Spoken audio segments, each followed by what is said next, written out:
Hello and welcome to eBay Scavengers. This week we're going to try something new and add a new addition to our show, and it's going to be what's happening this week. And today with me is Ryan. Hey. Hey. And Ryan, this is our first time podcasting with me, and usually it's Jay and I did the first few episodes, and we're going to keep mixing it up, so there'll be different combinations of Ryan, Jay, Mikey, and Wendy. And so, Ryan, I was looking through your sold items this week, and I saw you had a pretty stellar week of. Yeah, we actually did, and it's funny because I feel like it really is like you can have really steady weeks where you're just like selling, and then you can just have weeks where there's like nothing going on, like barely things are selling, or it's just medium. So it's just a funny way of like having a business where you get scared sometimes and you're like, nothing's selling. And then all of a sudden there's a big spike on one day where you're like, my God, we like quadrupled our sales today, you know? So what, Ryan, just before you get into some specifics of kind of what was moving this week, but what is your theory? Because I have crazy theories behind like what is a good week and why it's a bad week. Do you think it's like rent being due or paychecks coming in or holidays, or what is it? Yep. I think it's all those. I think it's all like combinations of those things. Because if you think about it, you know, the market of people shopping on eBay is so large. I mean, it's a worldwide market. So you're like, what could it be? You know, what's going on in the United States right now? Like, is it Thursday? Is it payday? Is it the second Thursday of the month? Like, I haven't had a regular job in so long that I'm like, I don't know what's going on. I don't know when it's a holiday, you know, like barely. I barely know the day of the week. Stuff. Yeah. Right, exactly. So that's always weird. But yeah, I mean, anytime there's a slow day where I'm like, oh, we sold one thing, you know, I'm just like, is it bad weather in part of the country? Like, I don't know. What are your theories on it? I don't have any theories that I really trust. I feel like I think it's closely tied to paydays more than anything else. That there are certain days where people get paid, and the following week they got money and they're spending it. And on that note, I always notice that PayPal has been harassing me to do the other type of payment where you like pay for it later. Do you know what I'm talking about? Oh yeah, it's like, what is it called? It's like you get some incentive to pay later. Yeah, I forget what it's called. It's like a credit thing through PayPal where you can buy it now, but they'll like give you some interest rate or something on it.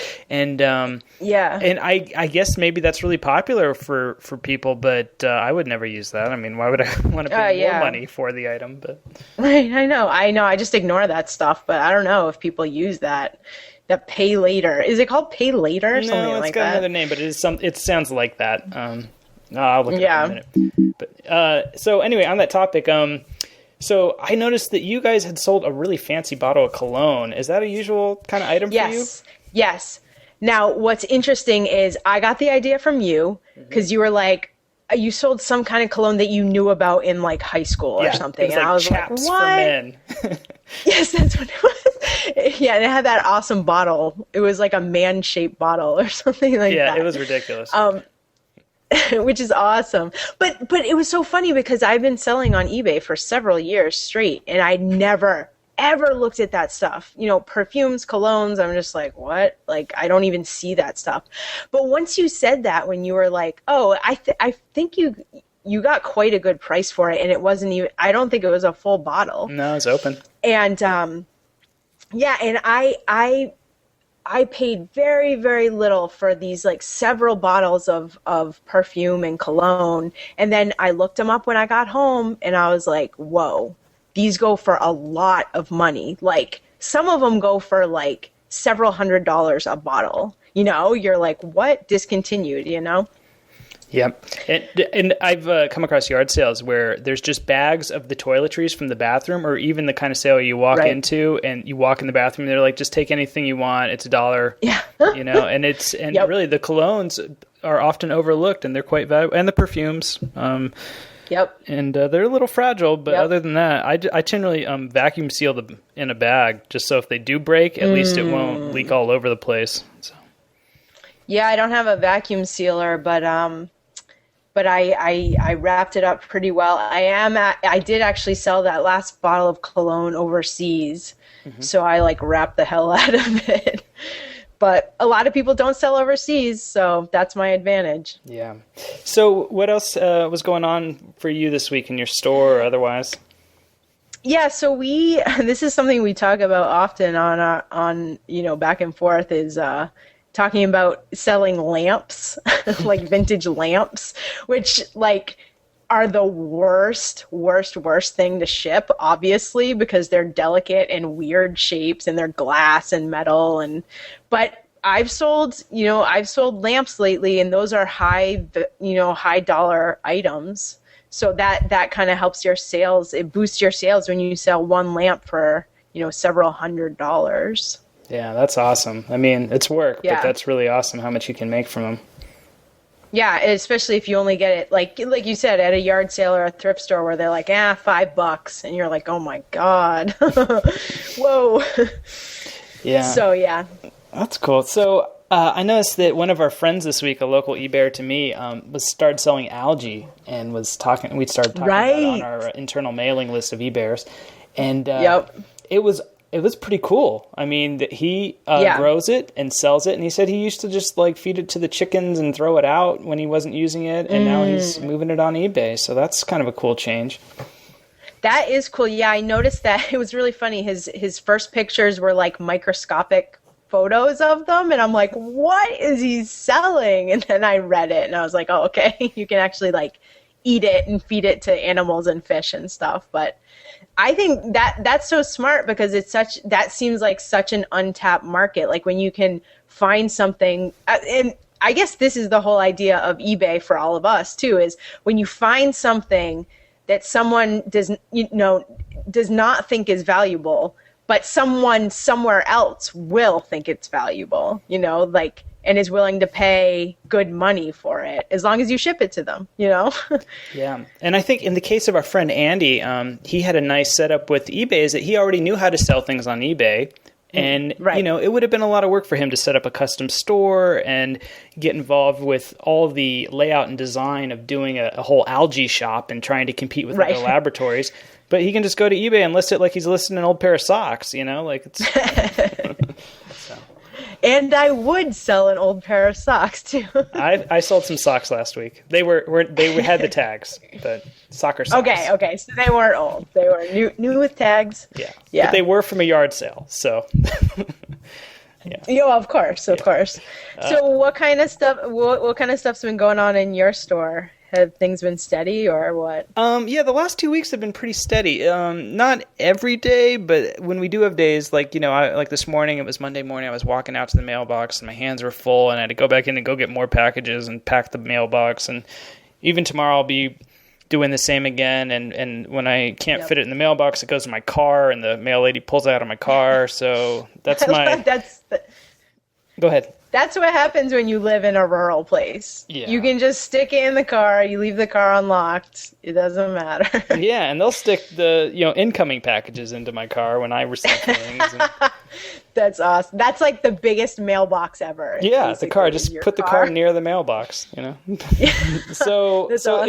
It's been okay in terms of sales. I sold a watch last week, which was kind of cool. We got $150 for a watch we'd been sitting on for a few months. So it was nice to move those because they're so small. Like I could fit 10,000 watches in my storage area, and it wouldn't even stress it. Yep. I know. Well, we talk about that all the time. Is the smalls versus the bigs. Jay and I, we start selling lamps, and they get bigger and they get bigger. But honestly, like the bigger and weirder they are, the more money you get for them. It's hard to say no to that stuff, but that's true. And it's harder to come across these really small things that have value that are cheap. People can read that it says 14 karat gold on it, they right. And they go away fast. Yeah, exactly. Yeah, so the only thing I'm not too excited about this week is we sold a TV stand, and it's huge and glass, and it's got we just packed it up today to ship tomorrow, and that's going to be a pain in the butt. So it's a TV stand like a modern, it holds a television, like a flat screen TV or something? Mm-hmm. It's like for a big 42 to 50-inch flat screen TV. So it's not like a whole enclosure box kind of thing. It's just meant to hold a thin TV, but it's still a pretty good size. Right. And I'm just worried that it's going to get smashed, even though it's box and box, and it's floated and stuff. But, things happen, and this is going to go parcel select, which we can now print parcel select. Thank God. Yeah. Oh, thank God. So where is it going to? Or rather, US. how far away is it from you? It's within the U.S., but I forget what state it's going to. Maybe Idaho or something. Yeah. Yeah, because usually you guys are not into anything that's that big or delicate for that specific purpose. I mean, it's the packing. It takes forever to pack those things. And it's a risk. And there's just like, if the customer has any issue, it's like, wow, boy, I don't want to receive this back. Yeah. Well, now let me ask you this, and this kind of goes into the next episode that we're going to do. But so you're putting insurance on it, I'm assuming. I don't know if I will, because the item's just not that expensive. But because it's so fragile, it's probably a good idea, because it's not expensive. Yeah, I think it just depends on, if your customer's like, I mean, I always picture it in my head, my customer's like, this is broken. And you're like, okay, it depends, is it $20? Maybe you're willing to eat $20, but if you had insurance, you'd get that $20 back, Yeah, that's a good point. I'm going to insure it. So. Yeah. Yeah, I would insure it just for a peace of mind. That's my thing, is like, okay, it's insured. If it breaks. I had one more thing that went well this week, and I want to bring it up because I had a really bad run of them, and that is selling old records. I was selling 78s and 45s, and they moved. They actually were moving quickly on eBay, but they are so fragile that they can break easily. And I noticed a couple of buyers were sending me these long, elaborate letters of how to pack them and float them and put them in cardboard. And so how do you pack them? I'm interested how you pack them successfully. Well, I sort of ignored all the crap that people were sending me about floating them and stuff and broke them all. But I finally have a solution, which is a triple cardboard sandwich. And you got to think about it, triple cardboard. If it's decent cardboard, that could be pretty strong. So that's triple cardboard. So you're like a flattened priority box times 3 or something. Yeah, something like that. And I'm just using the more brown cardboard we get from behind the big box stores. And when I say triple, I'm saying both the bottom and the top of the record, that's one layer. And then another layer, bottom top, and then a third layer, bottom top. And that seemed to work well enough where it just couldn't flex at all, Right. Now, do you wrap just curious as a packing nerd, do you wrap the record in bubble wrap, or it's just flat as can be? I did do a layer of bubble around the record itself before going for the cardboard. Yeah. Just so the cardboard wouldn't scratch it up and stuff. Right. Yep. Good idea. And that got there successfully. That made it, and that was a lot easier than some of the more elaborate ones.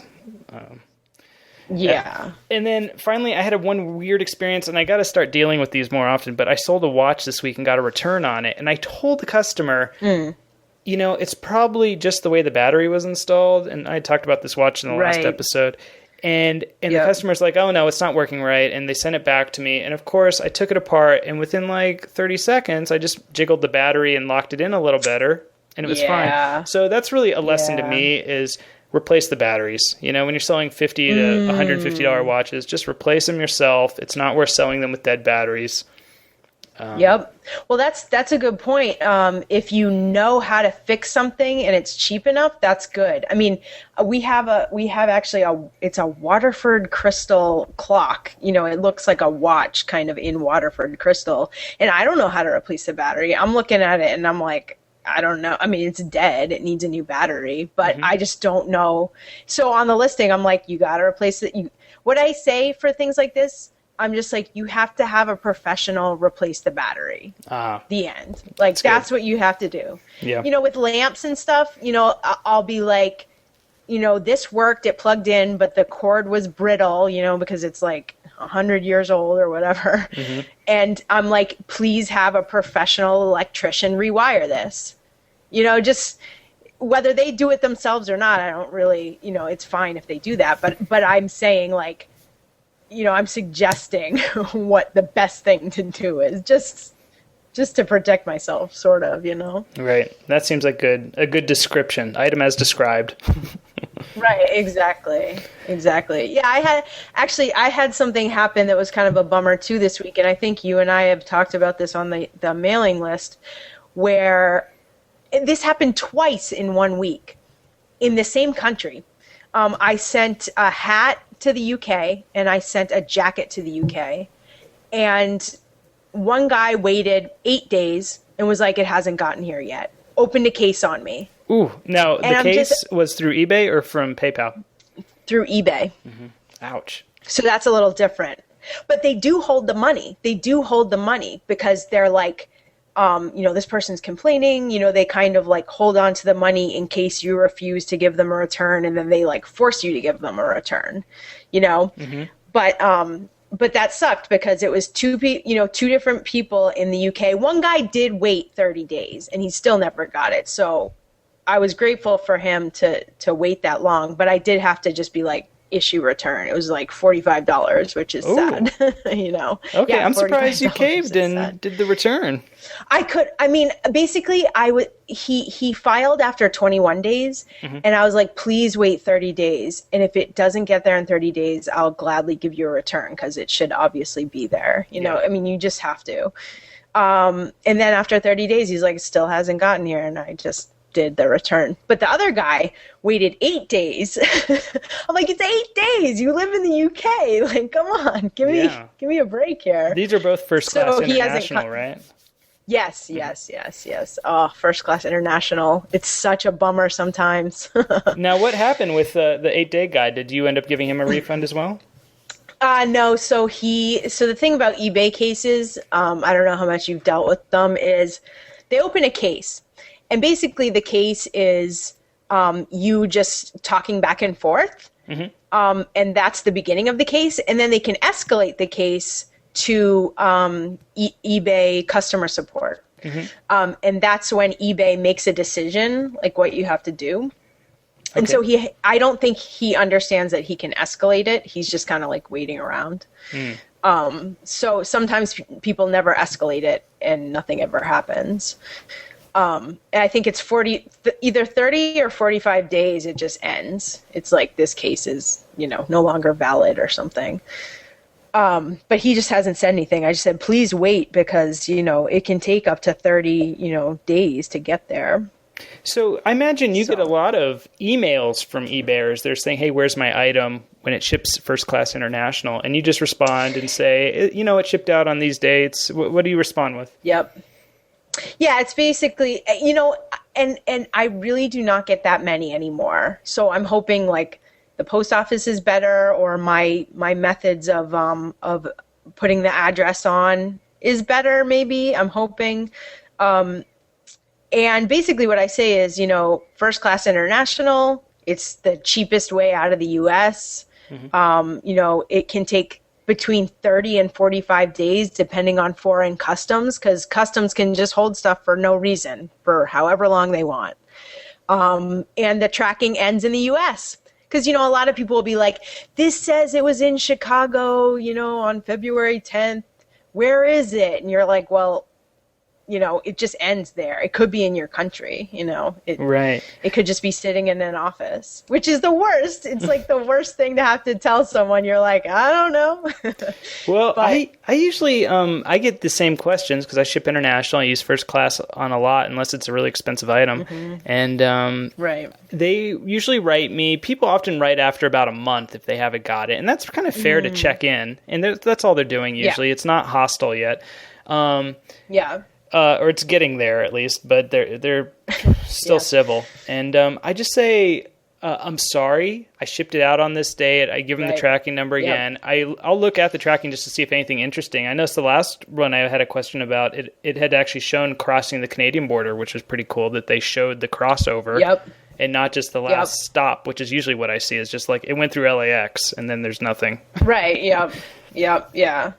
And I can get them to wait, and I've been pushing people to 60 days, and being like, you know what? Look, if it doesn't come in 60 days, I'll give you your money back. And the reason I like 60 days is because you're beyond all of the PayPal and eBay cutoffs. I know. That's so funny though, because I've never been able to get someone to wait that long because they're just like 60 days. You know what? So that's interesting that you're like, wait 60 days, please. I try to sound really professional about it. I'm like, I'm so sorry it's taking this long. You're right. This is this is really unfortunate. Here's everything I know. Like I send them like a couple sentences that sound really heartfelt and like I know what I'm doing, although I have absolutely no control of the situation. But the good thing is, I mean, honestly, like none of us know. No person, how professional or how unprofessional they are, have any control over the mail. And certainly not over First Class International. First Class International, my God. My God. Even the mail, they don't even control it. Yeah, no, that's crazy. But honestly, like 95, and this is true, 95% of the time, my stuff gets overseas in the weirdest. I ship worldwide. I ship to every country that the post office ships to. I don't exclude any country. Most of the time they get there fine. People in the weirdest places will be like, great, love it. And you're like, oh my God, I can't believe it actually got there, you know? Yeah. But I find 6 weeks is pretty common now. And maybe since it's some recent change, but I find for New Zealand, Australia, Russia, like I'm often hitting 6+ weeks. Yep. So yeah, that's good. I'm going to take your advice and be like, it can take between 45 and 65 days. Like, that's it. Just you paid for first class. Yeah, seriously. All right, so this is a good transition, Ryan, to our next episode, which is all shipping. So we can just go full on shipping geek out. Yep. All right, let's go ahead and stop this one. We'll move on. All right, so that's our summary for this week in eBay Scavengers.